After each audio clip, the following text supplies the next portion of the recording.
अभी चालू करो। क्या सुना रहे थे? ठीक है, भगवान ने 2 कान दिया है, इन और आउट रखिएगा नहीं। पहले के घरों पे लिखा जाता था ना, सुस्वागतम, आइए, पहले इसे लिखा जाता था, वेलकम, सुस्वागतम। अभी बड़े लोग के घर पे जाए तो लिखा होता है इन आउट, आना पर रुकना मत, चले जाना। वो गेट पे ही लिख के रखते हैं, इन आउट बने आओ और रहो मत जाओ। आप लोग भी ऐसे ही सुना और बोलो, क्या कह रहे थे? आए हो। हाँ, पति ने कहा आए हो। चोर को लगाए भाई देखत बका हमको, खड़ा था ही तो चोर धीरे से वहीं बैठ गया कि भाई बड़ा तेज बोला कि आए हो। उसको क्या पता अंदर कौन सी कथा चल रही है। पत्नी ने कहा कौन सी कथा है? आए हो। बड़ी अच्छी अच्छी बात बताते, बताओ और क्या कहे? बहुत बढ़िया बढ़िया बात कह रहे थे। हाँ कह रहे थे बैठे हो। चोरवा को हुआ कि भाई एकदम देखत बका। अब चोर का कितना बुद्धि, चोर का हृदय भी तो चोर जैसे। चोर को लगा कि अरे अभी हम बैठे तो कह रहा कि बैठे हो। अब चोर अपनी जगह से धीरे धीरे खसकने लगा, ये भाई देख रहा है क्या ये। पत्नी ने कहा ये कौन सी कथा है? आए हो बैठे हो। अच्छा बड़ी अच्छी अच्छी मंत्र वगैरह बताते, कुछ बताए? बोले अब तुझसे क्या झूठ बोलना, हम तो सो गए थे। हाँ लेकिन आ रहे थे तो कह रहे थे जा रहे हो। चोर को पक्का विश्वास हो गया कि देख रहा है। चोर तो चोर ही है। चोर बेचारा कूदा ऊपर, वो किचन में जो कांच लगा उस खिड़की को पकड़ा, कूद के भागा। तो बर्तन गिरे, जब बर्तन गिरे तो पति पत्नी ने टार्च मारा, देखो चोर भाग रहा है। पत्नी ने कहा जा रहे हो, नहीं देखो चला गया। वो क्या जा रहा है? पति को हुआ कि अरे, अब पति भाई पढ़ा लिखा आदमी है, सर्विस करता है। पति ने कहा हे भगवान, आज तक मैंने सुना था कि सत्संग सुनने जाइए तो बड़ा लाभ होता है। अरे हम तो वहाँ जाके सो गए थे। मैंने सत्संग की बात 3 बात याद रखी थी, आए हो, बैठे हो, जा रहे हो, कोई कथा थोड़ी है। मैंने 3 बात याद रखी तो मेरे घर की चोरी बच गई। जो पूरी कथा सुन के याद रखते हो, 84 लाख की चोरी क्यों नहीं बच जाएगी? इसमें क्या आश्चर्य है? कथा को पूरा सुन के याद रखो। 3 बात याद रखा, सो गया था तो घर की चोरी बच गई। आप लोग तो ध्यान से सुन रहे हैं, तो आपको और हमको भी चाहिए कि सत्संग का हर क्षण ध्यान से सुने।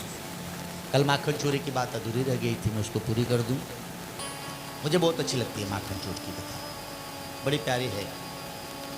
भगवान कन्हैया एक दिन अपने मित्रों से पूछे क्या ये मनसुख है, तो इतना दुबला पतला क्यों है? मित्रों ने कहा गोविंद तुम्हारे यहाँ तो गाय ज़्यादा है ना, हम गरीब ग्वाले हैं और पहले की गाय दूध भी कम ही देती थी। हम गाय के दूध से माखन बेचते हैं, दूध बेचते हैं, छाछ बेचते हैं, दही बेचते, फिर अन्न लाते हैं तो खाते हैं। कन्हैया को लगा कि हाय रे हाय, मैं रोज मक्खन खाता हूँ, मेरे मित्रों को छाछ भी नहीं मिलता। दोस्ती निभाना, मित्रता निभाना तो कोई श्री कृष्ण से सीखे। कन्हैया ने कहा कि सुनो मित्रों, मुझे बड़ी ग्लानि है कि मैं रोज मक्खन खाता हूँ, तुम्हें कुछ नहीं मिलता। आप मेरे घर आना, दोपहर में जब यशोदा मैया गौशाला चली जाएंगी ना, तो मेरे घर आना, तुमको मक्खन खिलाएंगे। अब बच्चे तो बच्चे हैं, मुफ्त मिले तो क्यों नहीं जाएंगे। पूरा गोकुल के बच्चे यशोदा के घर, कन्हैया सबको माखन खिला रहे हैं, बच्चे मजे में खा भी रहे हैं। यशोदा जी जब गौशाला से आए तो देखिए पूरा गोकुल मेरे घर क्या कर रहा है। गोविंद बेटा ये क्या कर रहे हो?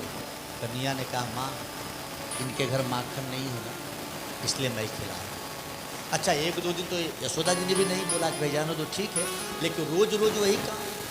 यशोदा ने कहा सुन, सदा व्रत चला के रखा है क्या? 1 दिन 2 दिन बहुत है, कल से यदि कोई बच्चा आया तो तुझे छोड़ूंगी। ये क्या शुरू किया है रोज मक्खन खिलाना? बच्चों ने कहा कान्हा इसीलिए कहते थे हमारा मन मत बिगाड़ो। अब 4 दिन तो तुमने खिला दिया, अब कल से क्या होगा?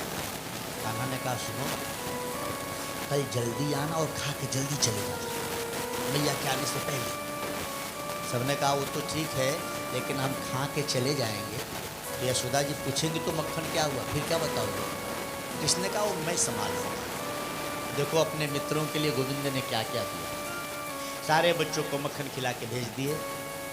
यशोदा माँ आई। अब यशोदा आएंगी तो पूछेंगी, उससे पहले ही श्री कृष्ण इतने चतुर हैं, खिड़की के पास बैठ गए माखन लेकर। हनुमान जी की कंपनी को सीटी बजा के बुला दिया। समझ गए ना, हनुमान जी की कंपनी, वो बाहर हैं और ये अंदर हैं। कृष्ण उनको मक्खन खिला रहे हैं ताकि यशोदा आए तो ये लगे कि बंदरों को मक्खन खिलाया है। यशोदा जी ने आके कहा, कान्हा बेटा कल तक बच्चों को मक्खन खिला रहा था, आज बंदरों को खिला रहा, हो क्या गया है तुझे? तेरी मति मारी गई है। कन्हैया ने कहा, मैया बंदर किसको कह रही हो तुम? यशोदा ने कहा, इन्हीं को तो कह रही, इनको मक्खन खिला रहे बंदरों को। गोविंद कहते हैं, माँ इनको बंदर मत कहो, देखिए कितने चतुर हैं। यशोदा ने कहा, बंदर को बंदर नहीं कहूंगी तो क्या भालू कहूंगी? बोले माँ ये बंदर नहीं है। यशोदा ने कहा, मेरे बाप ये बंदर नहीं है तो क्या है, तू ही बता। कृष्ण कहते हैं, यशोदा मैया आप कहते हो ना कि साधु जंगल में रहते हैं? बोले हाँ। आप कहते हो ना साधु फल फूल खा के रहते हैं? बोले हाँ। आप कहते हो ना साधु बिना कपड़े के जंगल में रहते हैं? बोले हाँ। बोले माँ ये भी तो जंगल में रहते हैं फल फूल खा के, ये साधु हैं, उनको बंदर क्यों कह रही हो? क्या सुंदर महिमा बढ़ा दिया बंदरों का गोविंद ने कि माँ ये वन में रहते हैं कंदमूल फल खा के, इनको बंदर क्यों कह रही हो, तो साधु है। यशोदा ने कहा, अच्छा मेरे बाप ये साधु ही हैं और जब फल फूल ही खा के रहते हैं तो तू इनको मक्खन क्यों खिला रहा है? श्री कृष्ण ने जो बात कही यशोदा समझ ही नहीं पाई। कृष्ण कहते हैं, माँ आप रोज़ मुझे राम कथा सुनाती हो, आपने राम कथा में मुझे सुनाया है कि राम जी की इन्होंने बड़ी सहायता की थी, तो माँ रामा अवतार में इन्होंने बड़ी सेवा की है, इसलिए थोड़ा सा कर्जा उतार रहा है। गोविंद क्या कह गए यशोदा समझ ही नहीं पाई। यशोदा ने कहा, तेरी अटपटी बातें तो तू ही जाने, बस मैं इतना जानती हूँ कल से यदि बंदरों को तू मक्खन खिलाया तो तेरी खैर नहीं। श्री कृष्ण ने मन में सोच लिया, अब कोई तीसरा रास्ता ढूंढना पड़ेगा। कृष्ण ने अपने बच्चों से कहा कि मित्रों माखन खाने की इच्छा है? बच्चों ने कहा हाँ इच्छा तो है। तो बोले चोरी करनी पड़ेगी। सारे बच्चों ने कहा हाय रे दिया, चोरी करना पाप है। ये किसने कहा चोरी करने के लिए तुझे? कृष्ण ने कहा चिंता मत करो, चोरी मैं करूँगा। बच्चों ने कहा लेकिन तू क्यों करेगा, चोरी करना पाप है, नहीं करना चाहिए चोरी। कृष्ण कहते हैं ठीक है, चोरी करना पाप तब है जब आप कोई ऐसी वैसी चोरी करो। चोरी रात को किसी के धन की नहीं करनी चाहिए, किसी के अन्न की नहीं करनी चाहिए। हम लोग चोरी दिन में करेंगे खाली माखन की। सबने कहा पाप लगेगा। कन्हैया ने कहा मुझे लगेगा, तुम लोग साथ रहो बस। अब बच्चे हैं, बच्चों ने कहा ठीक है, लेकिन देख भाई तू ही चुराएगा। हाँ हम बता दे रहे हैं, खाएंगे सब चुराएंगे वो। ये दुनिया वालों का नियम है। दुनिया वाले ही चाहते हैं भगवान, हे भगवान मेरे बेटे की नौकरी लग जाए। बेटा कमा के देगा इनको, लगवाएंगे नौकरी भगवान। अजीब बात है। सब भगवान करे आराम हम करें, नहीं। भगवान कन्हैया चोर कंपनी बना ली। बच्चों ने कहा कि लेकिन कन्हैया दोपहर में चोरी हम लोग करेंगे कैसे? देखो बाप लोग चले जाते हैं गाय चराने, माताएं चली जाती हैं गौशाला चिपड़ी पाथने, लेकिन बेटियां और बहुएं तो घर ही रहती हैं, तो चोरी कैसे होगी? कन्हैया ने कहा चिंता मत करो, मैं तरीका जानता हूँ। क्या तरीका है? बोले देखो तुम खाली देखते जाओ, मैं ऐसी ऐसी व्यवस्था बनाऊंगा कि कोई दोपहर में घर रहेगा ही नहीं। क्या करोगे? कृष्ण देखो कृष्ण ने किया क्या। एक तो सांवले ओढ़ लिया काला कंबल, गोपी सोई है, सयानी गोपी है घर में सो रही है। कृष्ण खिड़की से घर में कूद गए। बच्चे कंधे पे चढ़ाकर कूदा देते थे। कंबल ओढ़े हैं। जो गोपी सोई थी उसकी चोटी लटक रही थी खाट से नीचे। पहले खटिया भी तो ऐसी होती थी, अब खटिया में उसकी चोटी बांध दिया कान्हा जी। सोचे हाँ क्या हुआ होगा। खटिया में चोटी बांध के उसके कान में जोर से बोले हौवा। अब जब कान में जोर से हौवा बोले तो गोपी उठी। गोपी जब घबरा के उठी तो स्वाभाविक है गोपी उठेगी तो खटिया भी उठेगी। अब गोपी चिल्लाई कि हाय रे हाय मैंने हौवा पकड़ लियो है।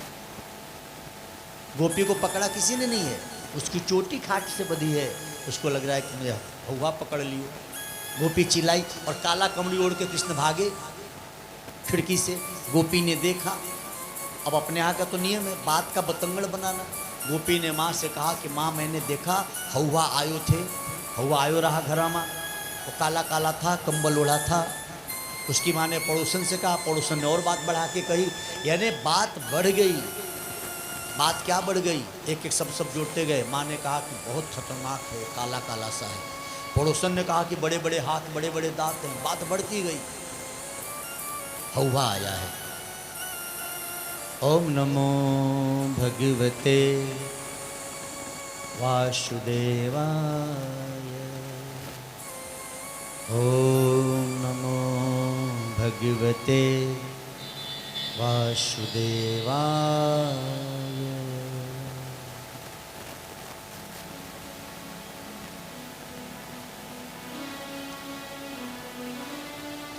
मोहनी मूरत ये तेरी, श्याम मुझको भा गई।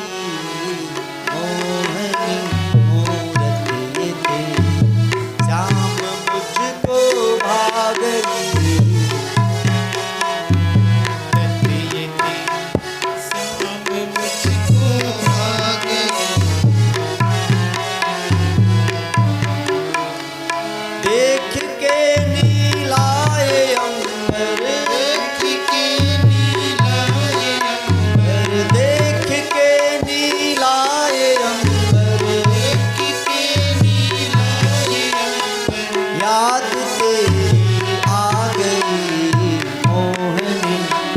कितने बेवकूफ है ये लोग, जाके क्या कर लेंगे? कथा से प्रेम नहीं है, पता में क्या है देखने जा रहे, जैसे पहलवान हो, जिनको जाना है वही जाए।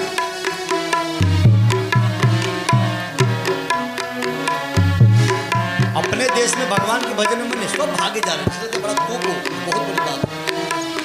ये लोग जाके क्या करेंगे? जरा पूछे लोग से, क्या बुद्धि है। 2 घंटा बैठना है भगवान के लिए, मन नहीं लगता। 2-4 कुत्ते लड़ जाए ना तो 2-4 बच्चे तो जाए कि बुढ़िया माई पहले देखती कि का है।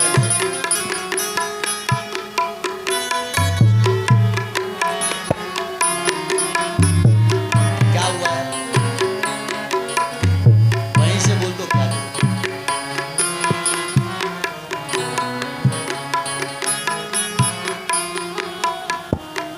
मोहनी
सुनेंगे तो समझ पाएंगे।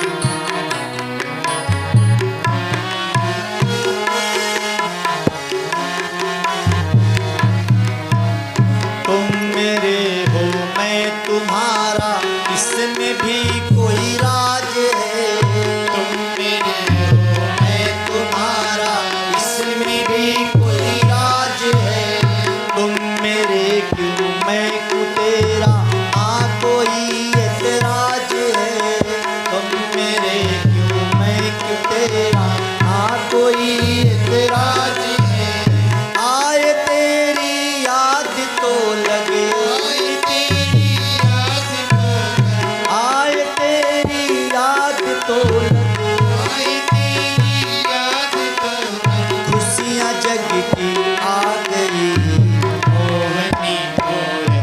ते श्याम मुझको भा गई मोहनी मूरत ते श्याम मुझको भा गई मोहनी मूरत ते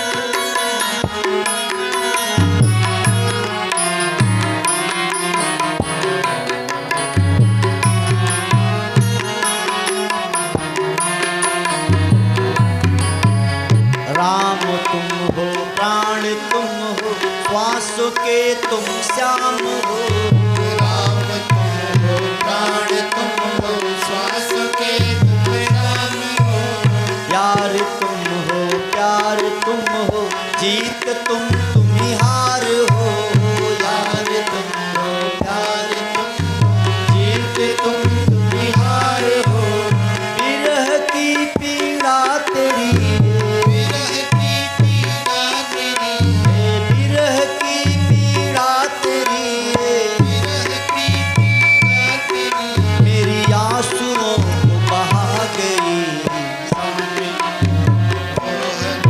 मूरत ते श्याम मुझको भा गई मोहनी मूरत ते श्याम मुझको भा गई मोहनी मूरत ते मोहनी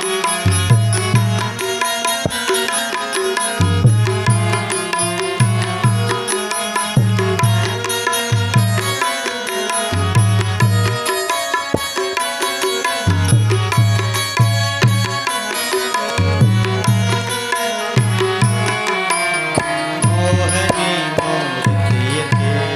श्याम मुझको भा गई मोहनी मूरत ते श्याम मुझको भा गई मोहनी मूरत ते पूरी भजन करे तो कथा में देर हो जाएगी। भगवान कन्हैया मित्रों से कहते हैं कि देखो मैं हौहा बनाता हूँ। जैसे ही गोपी के कान में हौहा बोल के भागे, गोपी ने माँ से कहा, माँ ने पड़ोसन से कहा, पूरे गांव में हुआ कि हौहा आयो है। अच्छा हुआ आए हो तो क्या होगा, सारी गोपियाँ और बहुएं सास के संग चली जाती थी दोपहर में गौशाला। हम नहीं रहेंगे तो हुआ पकड़ लेंगे, तो घर सबका खाली। अब कन्हैया क्या करते, मित्रों को लेकर जिसके घर उसके घर जाते और माखन खाते। जब गोपियाँ लौटती गौशाला से और देखती कि माखन गायब है, तो उनको लगता कि हौहा तो आयो है, आदमी तो पायो नहीं, माखन खा के जायो है। पूरे गोकुल में यही हवा उठी थी कि हौहा आया है, दोपहर में ही आता है, कोई घर नहीं रहना भाई, ये तो खा जाएगा। नहीं रहते घर तो माखन खा के चले जाता है। कान्हा की चोर कंपनी बड़े मजे में चोरी कर रही थी, लेकिन हुआ क्या भाई, पूरा गांव ही है तो कोई बीमार भी तो पड़ेगा। एक दिन एक सयानी गोपी बीमार पड़ गई। सयानी बेटी है, बीमार है। माँ से कहा कि मैया गौशाला नहीं जाना, नहीं तो हौहा पकड़ लोगी। गोपी सोई है, माँ भी घर में काम करते करते बार बार अपनी बेटी को देखती है। कृष्ण से बच्चों ने कहा कि कान्हा आज यदि हौहा खराब हो गया तो गड़बड़ हो जाएगा, आज यदि चोरी नहीं होगी तो हौहा खराब हो जाएगा, कुछ तो कर। अच्छा, एक ही सूत्र हर बार काम नहीं करता। कन्हैया ने फिर कंबल ओढ़ा, गोपी के पास गया। गोपी खाट पर सोई थी, उसकी चोटी खाट में बांधी। लेकिन यह गोपी बीमार है ना भाई, बीमार आदमी को बराबर नींद कहाँ आएगी, तो कष्ट में है। जैसे ही कान में हौहा बोल के भागने को किया, गोपी ने कंबल खींच लिया।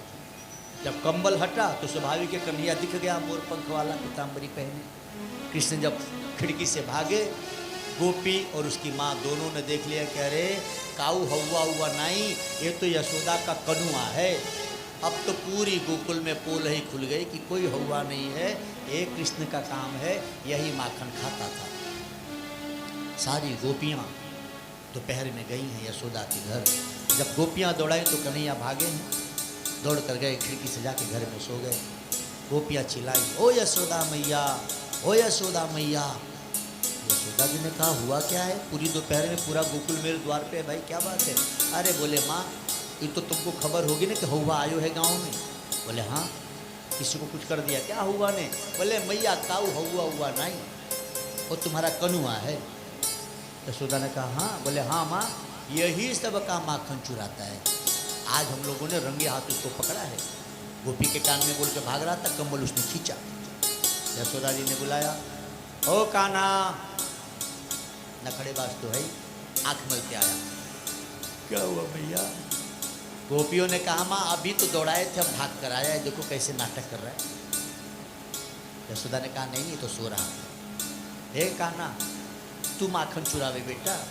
कन्या ने कहा माँ, मुझे देखे बिना इनको चैन तो आवे नहीं, मुझे देखे बिना इनको चैन नहीं आता माँ। वो तो मुझे देखने के लिए उलाहना का बहाना लेके आई है सर। गोपियों ने कहा अच्छा, बड़ा गोरा जो है, शकल देखी अपनी? कन्या ने कहा वह सांवला हूँ तो क्या हुआ, मेरे जैसा तूने किसी को देखा कभी? अच्छा, कृष्ण के विनोद में भी कितनी सच्चाई है। गोपियों ने कहा बड़ा गोरा जो है, शकल कभी देखी अपनी? कन्या ने कहा हाँ ठीक है, मैं सांवला हूँ, लेकिन मेरे जैसा तुमने कभी किसी को देखा क्या कहीं? मेरे जैसा सिर्फ मैं ही हूँ। बिल्कुल सही बात है, उनके जैसा तो बस वही है भाई।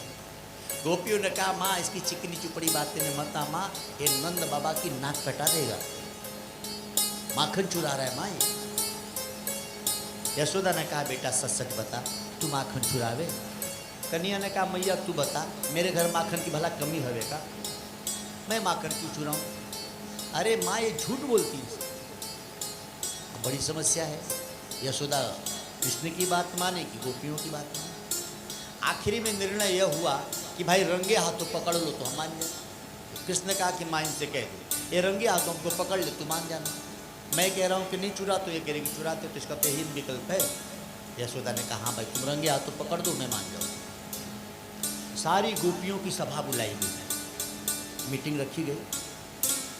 अब सभा में एक ही प्रश्न था कि भाई चोर बहुत शातिर है, बहुत नटखट है, काफ़ी लोग को अपनी सूरत से ही मोह लेता है मन को, ऐसे चोर को पकड़ना है। इसमें कोई बैठा है पढ़ा लिखा? क्योंकि गोकुल की तो जो गोपियाँ थी वो पढ़ी लिखी थी नहीं, और उनको तो कृष्ण से बहुत प्रेम था, वो क्यों भला पकड़े कृष्ण को? गोपियों ने कहा भाई देखो हम तो पढ़े लिखे हैं नहीं, चोर को पकड़ने में बुद्धि का काम होता है, हम अंगूठा छाप लो ना। हाँ, और कोई बहू कहीं से पढ़ लिख कर आई हो तो बताए, कोई पकड़ सकता है चोर को? एक ने हाथ उठाया, मैं पकड़ूंगी। तो पकड़ लेगी? बोले और नहीं तो क्या। अरे गोकुल में तो विद्यालय ही नहीं, अनपढ़ गवार हैं सब छोरियाँ, मैं अपने बाप के घर से पढ़ लिख के आई हूँ। सबने पूछा कितना पढ़ी है? बोले 5 में 5 बार फेल हूँ मैं। तो 5 में 5 बार फेले, 4 तो पास है महाराज। तब का 4 बहुत होता था, तब का 4 आज का समझिए BA के बराबर है। गोपी ने कहा मैं पकड़ के दिखाऊंगी। सबने कहा अच्छा पकड़ लेगी तू? बोले अरे पढ़ी लिखी हूँ मैं।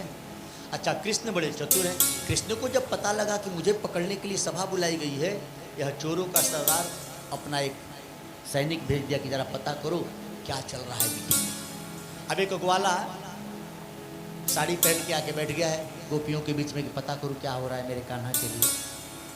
ग्वाले ने जाके बताया कन्हैया तुझे पकड़ने के लिए प्रभावती ने बीड़ा उठाया है, वो कह रही है कि मैं 5 में 5 बार फेल हूँ, 4 तो पास हूँ, मैं पकड़ूंगा।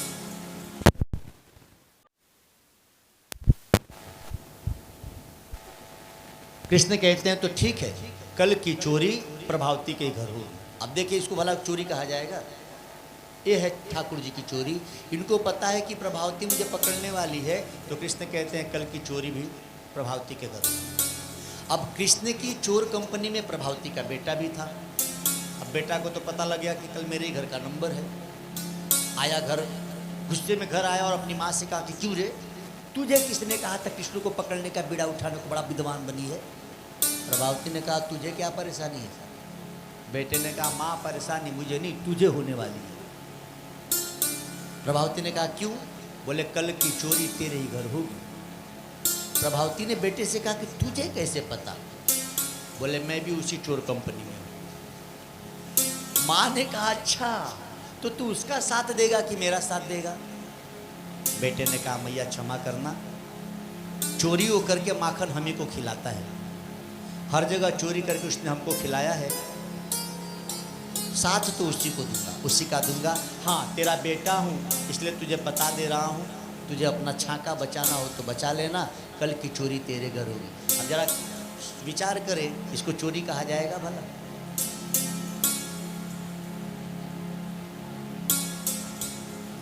श्री कृष्ण अद्भुत है, लीलाएं अद्भुत है उनकी। कहती है प्रभावती की जाके अपने उस सांवले सरकार से कहना, मैं पढ़ी लिखी गोपी हूँ, कल खैर नहीं है तुम लोगों की। अब देखिए, जहाँ चोरी होनी है उसको भी खबर है, और चोरी करने वाला भी क्या जिद्दी है कि चोरी उसी के घर करूँगा। दूसरे दिन दोपहर, प्रभावती बुद्धिमान है ना, पढ़ी लिखी है, 4 पास की है भाई। इसने क्या किया, जो मटकी जो छाका लटका था उसमें घंटी बांध दिया कि जैसे ही सबके कंधे पे चढ़ के छाका को पकड़ेगा, हिलेगा और घंटी बजेगी, मैं पकड़ लूँगी। भाई घंटी बजेगी, आवाज़ तो होगी। चली गई गौशाला। गौशाला बहुत दूर थोड़ी होता था, आप लोग भी चिपड़ी पातने गांव से बहुत दूर थोड़ी जाते।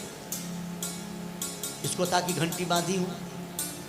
अब पहले के यादव जी लोग के घर छोटे छोटे उमड़ई होती थी, प्रकाश आने के लिए जगह रखा जाता था, तो सबसे पहले कृष्ण को ही कुदाते थे कंधे पे बिठा के। छोटे थे, बाकी सब बच्चे कूद जाते थे। बच्चों ने कहा, कान्हा इसका छाका नहीं तोड़ पाओगे, देखो इसने घंटी बांधी है, तुम जैसे ही हमारे कंधों पे चढ़ के छाका को छूओगे, घंटी बजेगी, हम पकड़ जाएंगे। सच कह रही थी प्रभावती, 5 में 5 बार फेल है, देख लो बुद्धि लगाई है। कन्या ने कहा, कितना डरते हो तुम लोग, उसने बुद्धि लगाया है, मैं भी बुद्धि लगाऊंगा।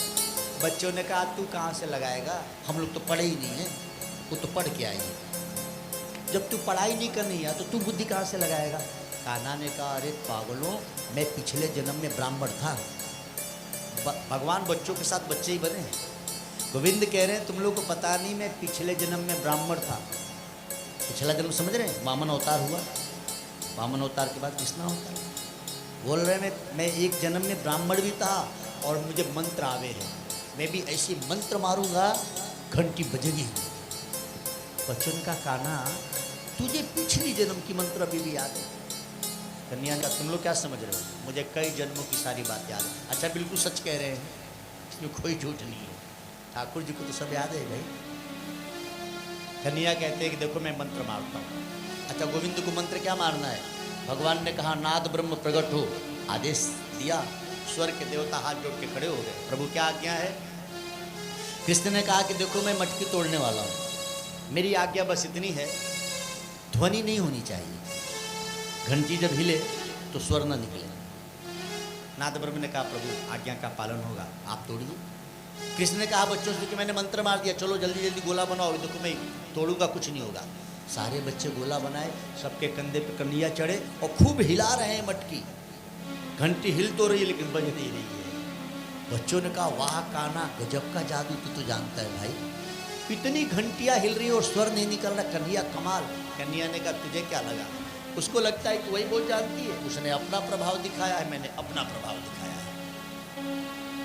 सबने कहा, कान्हा देर न करो, घंटी नहीं बज रही है तो ठीक है, पता ना वो कब चली आए, उसको रोकने की कोई मंत्र थोड़ी आ गई, जल्दी खिला भागा जाए। कृष्ण कहते हैं, मित्रों रोज तो माखन पहले तुमको खिलाता था, बचता था तो खुद खाता था, नहीं तो कोई बात नहीं, लेकिन आज पहले मैं खाऊंगा। सबने कहा, क्यों? मित्रता कैसे निभाई जाती है भगवान कृष्ण से सीखा जाए। कृष्ण कहते हैं, देखो प्रभावती बड़ी बुद्धिमान है, इसने छाका में घंटी बांधा है, कहीं माखन में विष न मिला दिया हो। रोज तुमको खिलाता था, आज खतरा लग रहा है, आज पहले मैं खाऊंगा। ये है मित्र। सारे बच्चों ने कहा, नहीं मित्र, हम तो माँ बाप के 2-2 4-4 है, तुम तो यशोदा जी के अकेले हो, नहीं रहने दो, इसका माखन हम लोग खाएंगे नहीं, कन्हैया जाने दो। कृष्ण कहते हैं, नहीं नहीं, इतनी मेहनत किए हैं, थोड़ा चखने दो। सबने कहा, नहीं कान्हा, कहीं विष हुआ तो, और तुझे कुछ हो जाएगा तो हम जी नहीं पाएंगे तेरे बिना, कन्हैया जाने दे। कृष्ण कहते हैं, अरे नहीं, पूतना मासी इतना विष लेकर आई तब तो मैं मरा ही नहीं। पूतना मासी ने विष पिलाया था ना मुझे, 6 दिन के थे हम, तब तो हम मरे नहीं, तो थोड़ा सा चखने में क्या जाता है। श्री कृष्ण जैसे ही माखन निकाल के होठों तक लगाए, सारी घंटी अपने आप टन टन टन टन बजने लगी। जब घंटी बजी तो आपको पता है ना क्या होता है, घंटी बजे तो बच्चे भागे, अच्छा नीचे वाले भागे तो सबसे ऊपर कन्हैया गिरा धम से। सब तो भाग गए, ये गिर के आ माँ करके उठते, इतने में तो आके प्रभावती ने पकड़ ही लिया। बोले देखा इसीलिए घंटी बांधी थी। तेरी माँ कह रही है कि रंगे हाथ तो पकड़ के लाना ना बेटा, तो तेरे मुंह में भी लगाए तेरे हाथ में भी लगाए। चल पकड़ लिया रंगे हाथ। आज गोविंद पकड़े गए, बच्चे तो भाग गए। भगवान कन्हैया ने कहा नाद ब्रह्म तूने घंटी क्यों बजा दी? इस बार घंटी कृष्ण ने हिलाया तो था नहीं, ये तो खाने जा रहे थे, वो घंटी अपने आप बजी है। तो कृष्ण ने कहा कि नाद ब्रह्म ये तूने घंटी क्यों बजा दी? नाद ब्रह्म ने कहा प्रभु आप ही की आज्ञा का तो पालन कर रहा हूँ। तो बोले मैंने आज्ञा दी थी घंटी बजाने को? मैंने तो कहा था कि घंटी नहीं बजनी चाहिए। नाद ब्रह्म ने कहा नारायण आप इतना हिला रहे थे तो घंटी कहाँ बजी? कन्हैया ने कहा ठीक है, जब हम हिला रहे थे तो घंटी नहीं बजी, तो हम खाने चले तो तूने बिना कहे घंटी क्यों बजाई? नाद ब्रह्म ने कहा नारायण आप ही की आज्ञा वेदों में है, और समय घंटी बजाओ न बजाओ, ठाकुर जी को भोग लगाओ तो घंटी जरूर बजाओ। अब आप साक्षात भोग लगा रहे थे, अब घंटी नहीं बजाता तो कब बजाता? मैं आप ही की आज्ञा का पालन कर रहा हूँ। अब मैंने देखा कि प्रभु भोग लगा रहे, अब तो घंटी बजनी चाहिए, तो मैंने बजा दी। कन्हैया ने कहा अरे तो तूने घंटी बजा के मुझे तो पकड़वा दिया ना। नाद ब्रह्म ने कहा प्रभु आप न चाहो तो भला आपको कौन पकड़ सकता है? प्रभावती को लगता है कि मैंने पकड़ लिया है। भगवान भी बाल लीला कर रहे हैं। प्रभावती से कहते कि देख मुझे छोड़ दे, आज से तेरे घर चोरी कभी नहीं करूँगा। प्रभावती कहती है देख श्याम लगता तो मुझे तू बहुत प्यारा है, लेकिन तू बड़ा नामी चोर हो गया है ना, तुझे पकड़ूंगी तो मेरा बहुत नाम हो जाएगा। 5 बार फेल हूँ तो बड़ी बदनामी मायके में है मेरी, तुझे पकड़ के ले जाऊंगी कितना मेरा नाम होगा गोकुल में। चल चल। बहुत अनुनय विनय किए कृष्ण, लेकिन प्रभावती मानने को तैयार नहीं है। गोविंद की नाजुक कलाई पकड़ के खींचना शुरू की गोकुल की गलियों में। चल तेरी माँ के पास ले चलती, जैसे बच्चे नटखटपना करते जाने दे छोड़ दे। कृष्ण समझ गए कि अब ये बचपना से नहीं छोड़ेगी। कन्हैया बूढ़ापना लाए ऐसा किया। वहाँ की वो बहू थी, उसको लगा कोई बूढ़ा आ रहा है, घूंघट निकाल लिया। अब पहले की साड़ियाँ भी मोटी मोटी होती थी ना, जब घूंघट उठाने को प्रभावती करती तो कन्हैया ऐसे करते, उसको लगता कोई बूढ़ा आ रहा है। सारे बच्चे परेशान क्योंकि सरदार पकड़ा गया है। कन्हैया ने देखा कि मेरा महल करीब आ गया, अब तो ले जाके पहुंचा देगी। कन्हैया ने इशारा किया बेवकूफ़ों पास आओ। बच्चे पास गए, ये तो घूंघट में ही, जेठ की दोपहरी है। कृष्ण कहते हैं देख प्रभावती कभी से तू मेरा एक हाथ पकड़ के खींच रही, मेरी कलाई बड़ी दर्द कर रही है, तू मेरा दूसरा हाथ पकड़।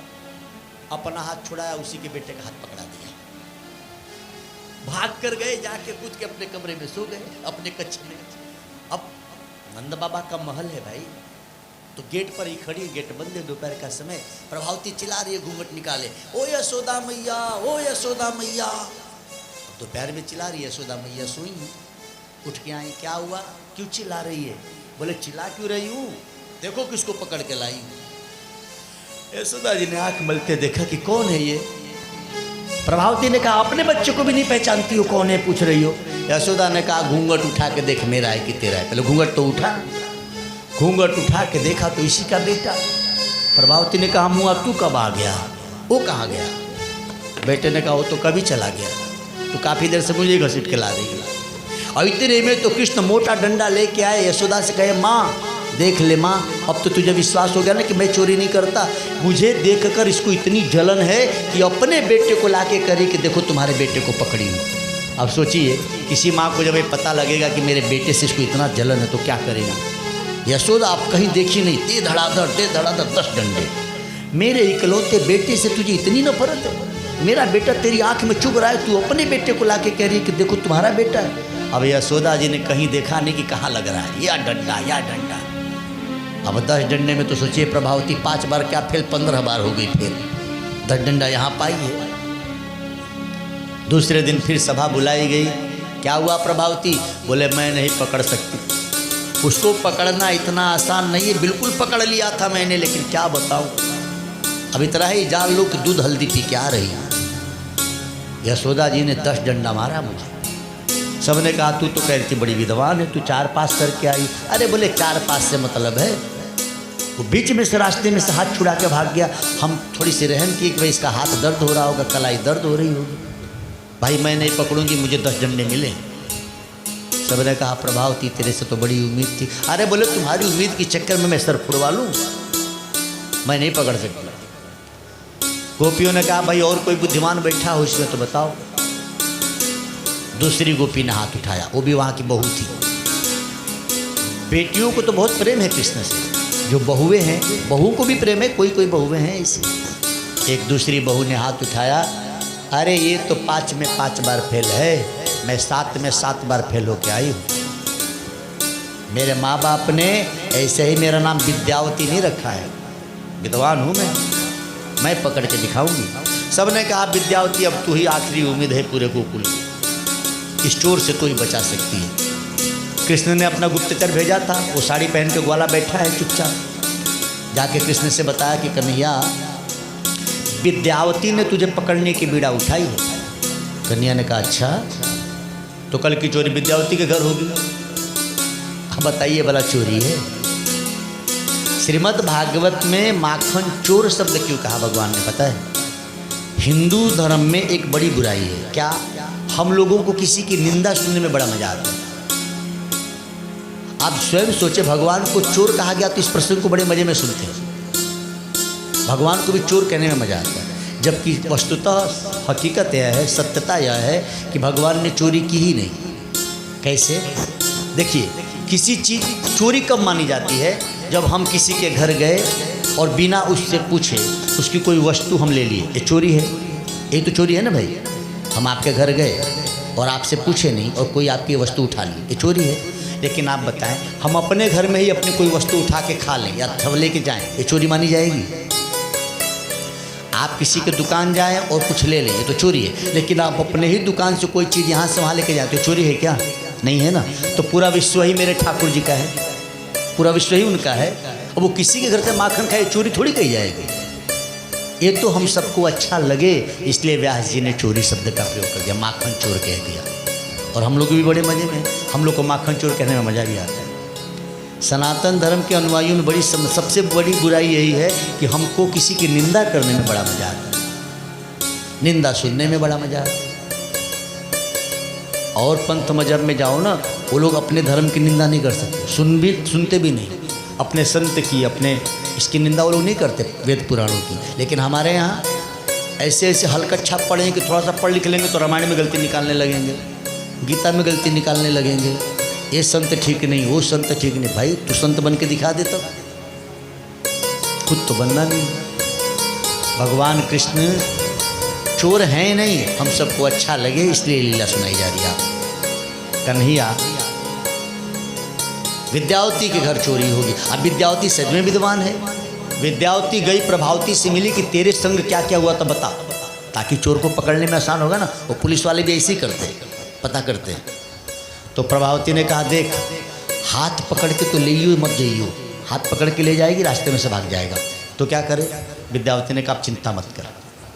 विद्यावती बड़ी बुद्धिमान, विद्यावती सोच ली कि एक बात तो उसने पक्का जान लिया प्रभावती से कि जो उसको पकड़ने की बीड़ा उठाएगा पक्का है वो उसी के घर चोरी करेगा। यानी आज मैंने कह दिया है सभा में, तो कल पक्का है कि चोरी मेरे ही घर होगी, क्योंकि प्रभावती ने कहा तो प्रभावती के घर चोरी किया था। विद्यावती बुद्धिमान है। आज विद्यावती ने सोच लिया मैं जाऊंगी ही नहीं, गौशाला में जाऊंगी नहीं। भोजन बना के आराम से सबको भेज के चुपके से किवाड़ के पास छुप के खड़ी है इंतजार में। उसे पता है कि सबसे पहले सरदार ही कूदेगा। बच्चे घर के पास आते, दीवार में कान लगा के सुनते, जब शोर नहीं सुनाई देता, कोई हलचल घर में नहीं होती, तो कहते कन्हैया घर खाली है। तो सबसे पहले कूदता कौन? कृष्ण। कंधे पे इसको बिठा के कूदाते, छोटे यही थे। ऐसे ही कृष्ण को अंदर कूदाया, कन्हैया धम्म से कूदे, विद्यावती छम्म से प्रकट हो गई। विद्यावती ने कहा सुन, मैं प्रभावती नहीं हूँ, मैं गई नहीं हूँ। कन्हैया ने कहा तो तू गई नहीं है तो मैंने भी तेरा छाका छुआ ही नहीं है। विद्यावती ने कहा तू भले नहीं छुआ है, तू मेरे घर में कूदा क्यों? और इसका कोई जवाब ही नहीं था ना कृष्ण के पास। विद्यावती ने कहा देख कान्हा, मैं तुझे लेके नहीं जाऊंगी, मुझे पता है तू रास्ते में से भाग जाएगा। मैं तुझे यहीं बांधूंगी और यशोदा मैया को लेके आऊँगी कि मैया देखो तुम्हारा कन्हैया दोपहर में मेरे घर में कर क्या रहा है। अब तो फंसे कृष्ण। कन्हैया ने कहा देख जाने दे, मैंने तेरे घर में चोरी तो अभी की नहीं है ना, छोड़ देगी तो कभी नहीं करूँगा। विद्यावती ने कहा लेकिन छोड़ दूंगी तो मेरी कितनी बदनाम, तुझे पकड़ने से कितना मेरा नाम होगा। कन्हैया रोना शुरू किया, वो तो नटखट है। अब विद्यावती को लगा कि छोटे से कमरे में बंद करूंगा तो छोटा बच्चा कहीं रो के बेहोश ना हो जाए तो फिर मुझे बहुत मारेंगी यशोदा मैया। बरामदा में लाई कृष्ण को, गर्मी का दिन है, कुर्सी पे बिठा के कृष्ण को जोर जोर से बांधा। बोले यहीं बैठ, तेरी माँ को लाती हूँ। विद्यावती थोड़े बड़े घर की है, मान लीजिए कि पंडाल जितना बड़ा उसका बाउंड्री है, उसके आगे गेट, उसके आगे सड़क। तो जब यहाँ बरामदे में बांध के जब वहाँ चली जाती विद्यावती, कन्हैया कहता ओ बावरी, अरे देख खुला हुआ है। अब भला उनको कौन बांधेगा, ऐसे करते बंधन खुल जाता। कहते कन्हैया अरे बावरी देख खुला हुआ है।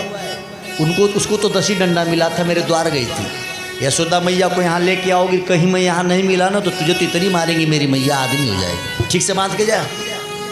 विद्यावती आए, जोर जोर से बांधे, रुक तेरी माँ को लाती। खूब मेहनत से बांधे। जब वहाँ जाए कन्हैया बड़े चतुर, दूर चली जाती, कहते ओ विद्यावती अरे देख खुल गया है। रस्सी खुल जाती, 1 बार 2 बार 10 बार। अब तो पसीने पसीने हो गई विद्यावती। विद्यावती ने कहा कान्हा ये खुल कैसे जाता है रे। कन्हैया ने कहा बांधने नहीं आता तो खुल नहीं जाएगा। विद्यावती ने कहा अच्छा बता बांधते कैसे है। कन्हैया ने कहा कि तू बैठ, एक बार मैं बांध के दिखाता हूँ, फिर मुझे बांधना। अब भूल ही गई कि कितनी बड़ी गलती कर रही है, थक गई थी बेचारी। अब महिला है बेचारी, थक गई थी। कृष्ण कहते हैं कि तू एक बार बैठ, मैं बांध के दिखाता हूँ, मुझे बांधना बहुत अच्छा आता है। सही बात है, ठाकुर जी इतना बढ़िया कौन बांधेगा। विद्यावती बैठी, अब कन्हैया जिसको बांधे दो उसको कौन खोलेगा। कृष्ण ने खूब प्यार से कुर्सी पे बांधा। बोले सुन, बड़ी चतुर बनती थी ना, सबके घर में तो चोरी उनके नहीं रहने पे हुई, तेरे घर की चोरी तेरे रहने पे हो। विद्यावती ने कहा हे तू खोलेगा नहीं मुझे। कन्हैया ने कहा मैं पागल भया हूँ तुझे खोलूंगा। अब तू पागल थी कि मुझे खोल दी, मैं थोड़ी खोलूंगा। अब तो तेरे घर में ही रह के तेरी माखन खाएंगे, तू देखेगी बैठ के। विद्यावती ने कहा सुन तो मैं चिल्लाऊंगी। मुँह तो खुला था। कन्हैया ने कहा चिल्ला। जैसे ही चिल्लाई उसी का पल्लू उसके मुँह में ठूस दिया। ले अब क्या कर, अब बोल ही ना पाए। कन्हैया ने बच्चों को बुलाया सीटी बजा के। अब इसी के सामने माखन खा रहे बेचारे, अब बोल ही ना पाए। इसके सामने माखन खा लिया कान्हा, सबको खिलाए। कृष्ण कहते हैं मित्रों ये मुझे बांध के मेरी माँ को बुलाने जा रही थी, इसके घर के सारे बर्तन तोड़ दो। अब बच्चे और बंदरे के जैसे खाली आदेश तो मिल रहा है सरदार का। अब कोई मटकी तोड़े, कोई लटकी तोड़े, और ये बेचारे बोल ही ना पाए। इसी का पल्लू इसी के मुंह में करे खूब। कृष्ण ने कहा इतने पे भी कन्हैया का मन नहीं भरा। कृष्ण कहते हैं मुझे बात कि मेरी माँ को बुलाने जा रही थी, इसके नाक में का खींचो, इसके कान में का खींचो। सोचो बहनों क्या हाल हुई होगी विद्यावती का। अब बच्चे तो बच्चे, या खोलेंगे थोड़ी हो सकते, खींचेंगे, कोई कान का खींचे, कोई नाक का खींचे। विद्यावती बेचारी आंखों से पानी बह रहा है, बोल ही ना पाए। भाई मुंह खुला हो तो माफी भी मांगे। कन्हैया ने कहा बता, मुंह में से पल्लू निकालूंगा तो चिल्लाएगी। बोले हल्ला तो नहीं मचाएगी। बोले अब समझ रही कि क्या हाल होगा। कृष्ण ने कहा कि फिर मुझे पकड़े। बोले कन्हैया ने मुंह में से पल्लू निकाला। विद्यावती कहती है मेरे बाप मुझे छोड़ दे, मैं समझ गई तुझे कोई नहीं पकड़ सकता, तुझे पकड़ना इतना आसान नहीं है। कन्हैया ने विद्यावती का बंधन खोला, बच्चों को लेकर चले गए। व्यास जी कहते हैं प्रभावती भगवान को पकड़ नहीं पाई और विद्यावती भी भगवान को पकड़ नहीं पाई। कथा का अर्थ यह है कि प्रभु को पाना है तो प्रेम से पा सकते हैं। बहुत विद्वान बनने से भी परमात्मा नहीं मिलेगा, बहुत धनवान बनने से भी परमात्मा की प्राप्ति नहीं होगी, बहुत प्रभाववान सत्तावान बनने से भी ईश्वर नहीं मिलेंगे। ईश्वर मिलेंगे कैसे? तो मिलहि न रघुपति बिन अनुरागा।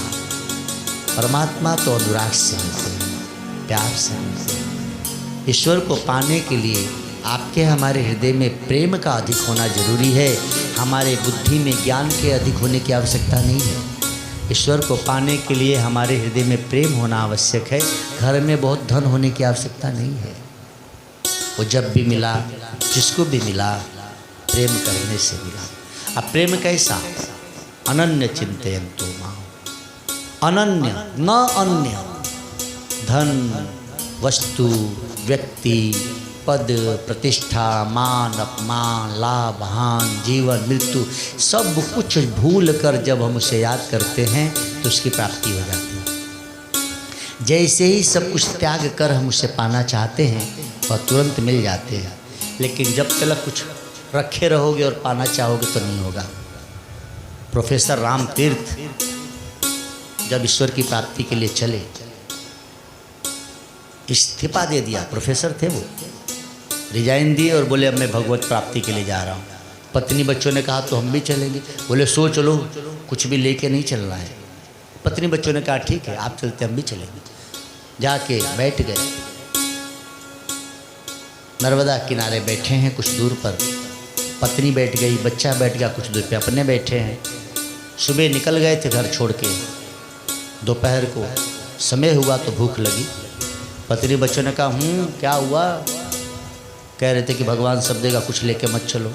तो भूख तो लग गई, भोजन नहीं आया अभी तक। रामतीर्थ ने कहा कि सुनो, तुम में से कोई ना कोई कुछ ना कुछ अपने पास रखा जरूर है, नहीं तो भोजन अभी तक भगवान भेजा होता। सही सही बताओ।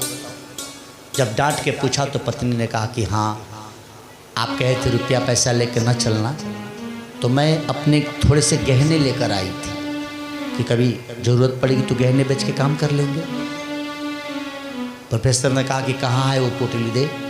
जैसे ही पत्नी की पोटली देखा, लेकर फेंक दिया नदी में, और फेंकने के ठीक 1 घंटे बाद कुछ लोग भोजन लेके आ गए। अनन्य चिंतयन्तो मां।